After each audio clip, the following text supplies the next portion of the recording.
পঞ্চায়ত নিৰ্বাচনৰ ক্ষেত্ৰত আপোনালোকে সকলোৱে জানে যে এইবাৰ অসম প্ৰদেশ কংগ্ৰেছ কমিটিৰ যিটো সাংবিধানিক ক্ষমতা আছিলে সেইটো আমি সংশোধন কৰিছোঁ পলিটিকেল এফেয়াৰ্ছ কমিটিত আৰু এআইচিচি আমাক এপ্ৰুভেল দিছে আমি সমস্ত কৰ্তৃত্ব জিলা পৰিষদৰ ক্ষেত্ৰত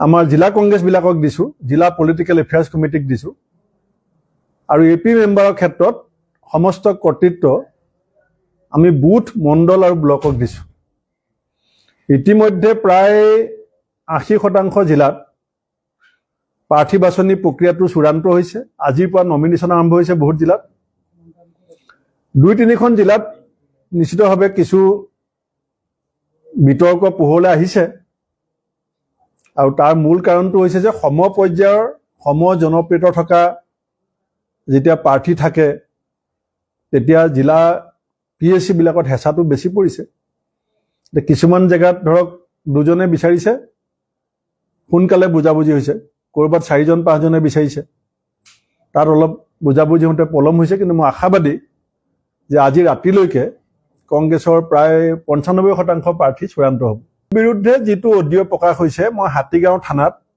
কেছ দিছোঁ এফআইআৰ দিছোঁ আৰু হাতীগাঁও থানাই মোক 11 তাৰিখে ষ্টেটমেণ্ট ল'বলৈ মাতিছে গতিকে মই হাতীগাঁও থানাত 11 তাৰিখে যাম বুলি ভাবি আছোঁ যদি বেলেগ পলিটিকেল বিশেষ প্ৰব্লেম নহয় গতিকে আপোনালোকে মই মুখ্যমন্ত্ৰীকো ৰাজহুৱাকৈ আহ্বান জনাইছোঁ যে মোৰ বিৰুদ্ধে ওলোৱা অডিঅ'টো সম্পৰ্কত আপোনালোকে খৰতকীয়া আৰু কঠোৰতম ব্যৱস্থা ল'ব লাগে আৰু যোন তাত দোষী ওলায় সকলোকে শাস্তি দিব লাগে তাত যদি ভূপেন বৰাৰ বিৰুদ্ধে কিবা আছে হি শুড বি অলছ' পানিছড সেইটো মই কৈ দিছোঁ দ্বিতীয়তে যিটো টকাৰ অভিযোগ আপোনালোকে কৈছে পঞ্চায়তত এই অভিযোগটোতকৈ ডাঙৰ অভিযোগ আনিছে এজন বাজাজ উপাধিধাৰী ব্যক্তিয়ে লাইভ টেলিকাষ্টত যে বিজেপিৰ দুজন নেতাই লাখ টকা দাবী কৰিছে এইটো মই কোৱা নাই টিভি চেনেলৰ লাইভ টক শ্ব'ত এপেক্স বেংকৰ কেলেংকাৰী সম্পৰ্কত মুকলিমূৰীয়া অভিযোগ আনিছে বিজেপিৰ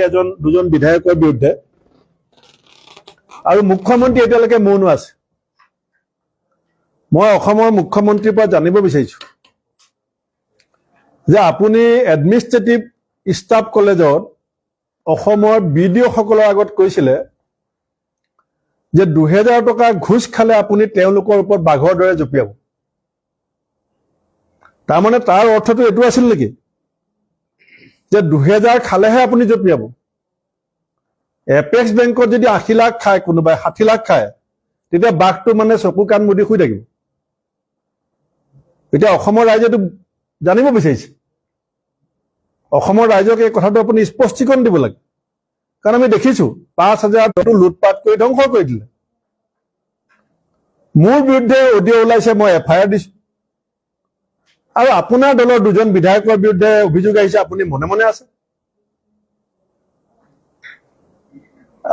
আপোনাৰ দলৰ মন্ত্ৰীৰ বিৰুদ্ধে অডিঅ' ওলাইছে যে অডিঅ' ওলাইছে আপুনি উত্তৰ নিদিয়ে নীতি কেৰাণী মোহৰি পুলিচে কোনোবাই যদি 2000 টকা খায় বাঘ ওলাব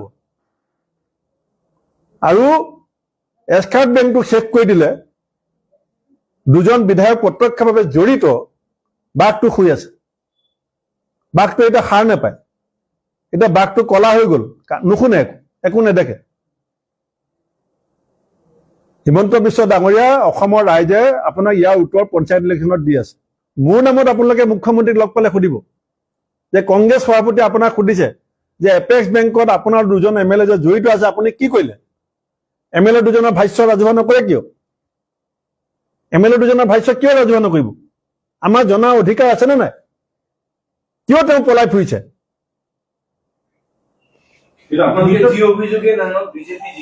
ৰঞ্জিত দাসে চেলেঞ্জ কৰিছে যে কংগ্ৰেছে যদি বিজেপিৰ আধা সিটো পায় তেওঁ ৰাজনীতি ত্যাগ কৰিব এনেও ৰাজনীতি ত্যাগ হ'ব 26 চনত ৰঞ্জিত দাসক 26 চনত বিধানসভাত নেদেখে আপোনালোকে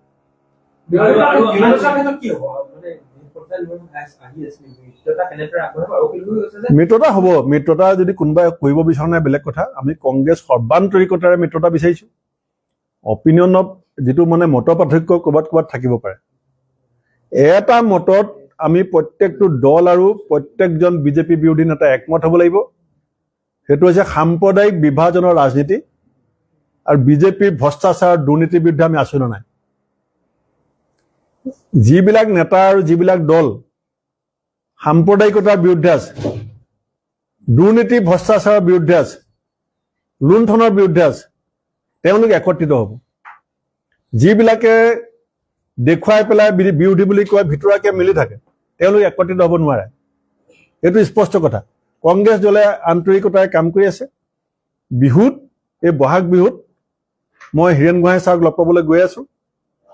ছাৰৰ নেতৃত্বত এই কথা বহুত আগবাঢ়িছে আৰু বিহুত এই নতুন বছৰতে ছাৰক লগ ধৰি পৰৱৰ্তী সময়ত কংগ্ৰেছে যি পদক্ষেপ ল'বলগীয়া আছে আমি সেই কথাখিনি আগবঢ়াম। নুৰুল হুদাক আমি চিঠি দিছো, নটিচ দিছো যে CWC মিটিঙত সাংবিধানিক দায়িত্ব পালন কৰিবলৈ যাওঁতে নুৰুল হুদাই কি কাৰণে গৌৰৱ গগৈ, দেৱব্ৰত শইকীয়া, ভূপেন বৰাৰ সম্পৰ্কত সংবাদ মাধ্যমত প্ৰতিক্ৰিয়া দিবলগীয়া হ'ল, সেইটো মই এটা ৰিয়েকশ্যন দিয়া নাই, সেইটো একশ্যনত আছো।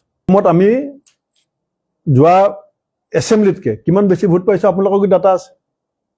কোনটো চিটত আমাৰ আপাৰ আছামত বিশেষকৈ উজনি অসমত বিজেপিয়ে কংগ্ৰেছ শূন্য বুলি কৈছিল, ইণ্ডিকেটৰ দৌৰাত্মক। এই গোটেই বালি, শিল, মাটি, কয়লা, চব্জি, কণী, চুপাৰী, এইবিলাক চব কোনে খাই আছে, কোনে গিলান হৈ পেলাই কঢ়িয়াই আছে, আপোনালোকে চব জানে। এইবিলাক নিউজ আপোনালোকৰ গুৰিতো আছে, কিন্তু চেনেলবিলাকো বজাবলৈ সাহস নাই। এইবিলাক চব আপোনালোকে জানে, মই যিমান জানো আপোনালোকেও জানে। আপোনালোকে মোৰ মুখেদি ওলাব বিচাৰিছে এইটো ডাম্পাৰৰ দৌৰাত্ম নহয়, এইটো চিণ্ডিকেটৰ দৌৰাত্ম। ইয়াত চৰকাৰ জড়িত, ইয়াত চৰকাৰ জড়িত। পুলিচে আজি পুলিচক ইণ্ডিপেণ্ডেণ্ট দিয়ক, মুখ্যমন্ত্ৰীয়ে এটা ষ্টেটমেণ্ট দিয়ক যে মই বিচাৰিছো কোনো ধৰণৰ চিণ্ডিকেট অসমত থাকিব নালাগে।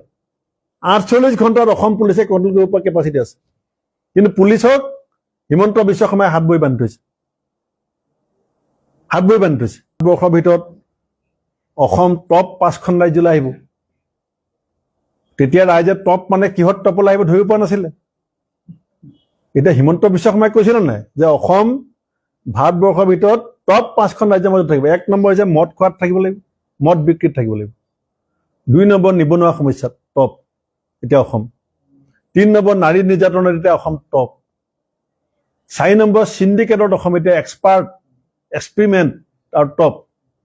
কথাটো 5 নম্বৰ বিজেপি নেতা, মুখ্যমন্ত্ৰীৰ পৰা আৰম্ভ কৰি সকলোৱে সম্পত্তি বৃদ্ধিত 1 নম্বৰত আছে স্পীড। অসম আগবাঢ়ি আছে, ৰাইজে দেখি আছে আৰু ৰাইজে তাৰ প্ৰত্যুত্তৰ পঞ্চায়ত নিৰ্বাচনত দিবলৈ গৈ আছে।